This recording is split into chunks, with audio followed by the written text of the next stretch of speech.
মৃত্যুর বিভৎস গল্প দিয়েছে বলে আমি তো তাদের জন্য অমর সার মৃত্যু করি না কামনা।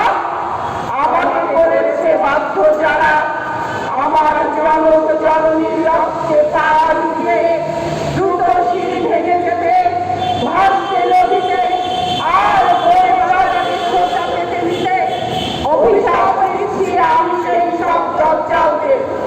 অভিশাপ দিচ্ছি ওরা চিরদিন বিশীর্ণ গলায় নিয়ত বেড়ার হয়ে গলিত নাছর মৃতদেহ। অভিশাপ দিচ্ছি প্রত্যহ দিনের শেষে